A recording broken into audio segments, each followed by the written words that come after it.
The advertising on NBA uniforms is a small story now until we see what it looks like. It won't happen this upcoming season because you're going to have to go out and get a sponsor. How much can you get for somebody? Let's say you're the Lakers.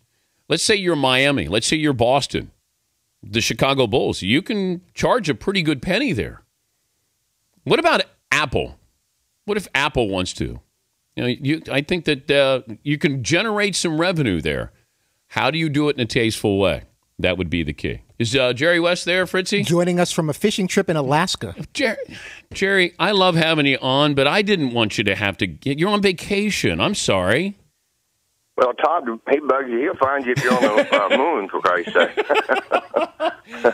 Oh, no. I appreciate you getting up early. And so no, I'm not. Well, we get up early. We leave early up here. We're out in the middle of nowhere. There's not anything around, so I'm surprised you got a cell phone that works here. So anyway, it's a beautiful place. I'm with some great friends. What are you fishing for? Well, king salmon. You catch pretty much anything up here. King salmon, halibut, silver salmon. So it's really kind of an eclectic opportunity every time you drop your line over the water, that's for sure. You get recognized in Alaska? Oh, yeah. It's very surprising, Dan. And to be honest with you, it's flattering that people are so nice and so gracious with me. And I've always looked at that as a plus. And, I don't ever think it's an intrusion of your privacy as much as some people do. I just think it's really flattering. Well, I appreciate you joining us. I wanted to ask you a couple of things, including the art of the deal, because you go back to what you did with Shaquille O'Neal, and to pull that deal off, and I feel like the Lakers are, they're in pretty deep here with Dwight Howard to try to pull this off. Give people an idea of just how tiring, aggravating, exhilarating all of that is when you're trying to pull off a deal this magnitude. Well, Dan, it's become so much more complex today than it was in the past, and it seems like to me that the players and particularly the agents are trying to deliver a player to a place he really wants to go, and I think he's made it evidently clear that he would love to end up in Brooklyn, but that looks like it's off the table, and now he's run out of suitors, so to speak, and people particularly that can give something back to Orlando that's going to give them an opportunity to build a team going forward. And it's much more complicated today than it has been in the past. Jeremy Lin's situation, how did he end up in Houston, in your opinion, and the Knicks not bringing him back? Well, I think the last year of his deal would probably cost them about $30 million, and I don't think anyone would feel that he's worth $30 million because they were in a luxury tax. And Jeremy's a great story, and a young kid that, frankly, had an opportunity to start with the Warriors, and because of a trade that was made, he was let go. He went to Houston, and he was let go, and then now all of a sudden, the same team that let him go down there values him greatly, and they're going to put him in a position that the last year of his deal, I think, is like $14 million. Yeah. So I'm happy for him. I'm happy for any player that gets paid. And particularly someone who's come the hard route to get there, and delighted that he's going to have an opportunity to be able to play in Houston, even though in New York, obviously, he was kind of a cult hero there. Have you seen enough of Jeremy Lin where you know what you're going to get? I don't think so. I really don't think so.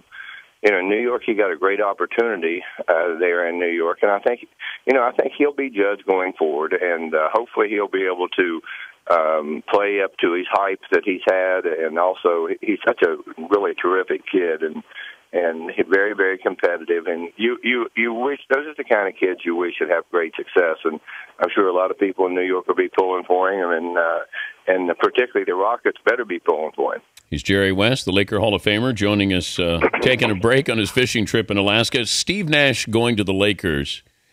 Does that change the pecking order of the power teams in the West, in your opinion? I don't know if it changes the pecking order, but it does give them a player late in the game. I think they can, where Kobe Bryant doesn't have to do all the work. He's going to create shots for other players. They're going to get a lot better shots. And the other thing, he can make a shot consistently. He's 38 years of age. He's a wonderful athlete.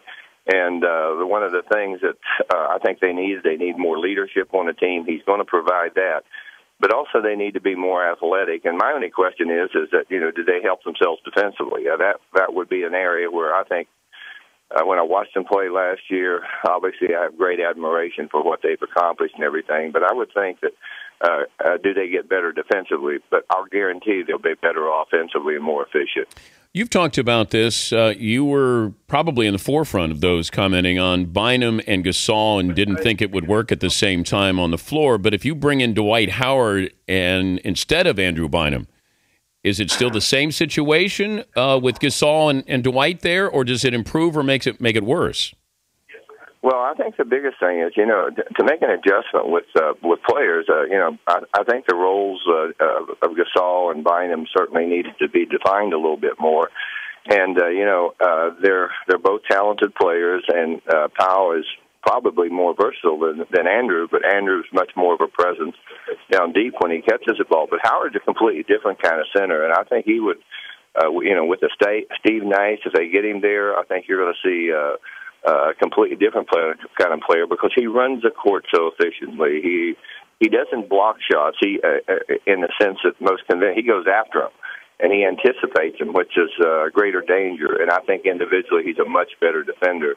But I think it would give the Lakers an opportunity to really be very solid going forward as some of their older players are out of the equation there. And you obviously know that these older players, eventually their careers are going to be shortened, and that he will be another building block for them going forward. And they've always done some very daring things there, and will be a complex trade. So, I read, I don't really know, but I read that Cleveland is involved. Cleveland got a lot of young assets, and more importantly, they've got a lot of draft picks, which I'm sure Orlando wants to do in trying to retool their team. Kobe came out recently and said he looks at playing maybe 2 more years. Do you believe that? Well, he's such a competitive person, but I think at the end of the day, he probably wants to be able to compete at the highest level. And I don't think there's any question that as players go along, you see a difference in their play.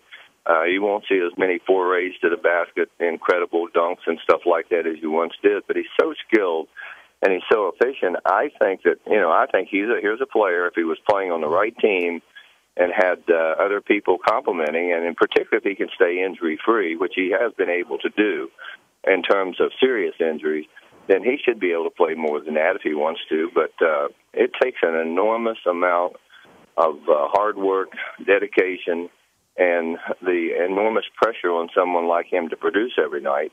So, that's going to be up to him. But I don't see from a talent standpoint that he would lose that much. But from a physical standpoint, when you start to lose it, you do lose it.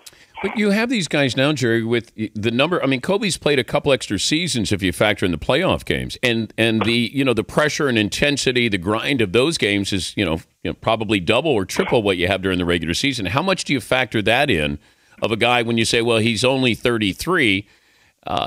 Kobe's probably with those legs 35 or 36.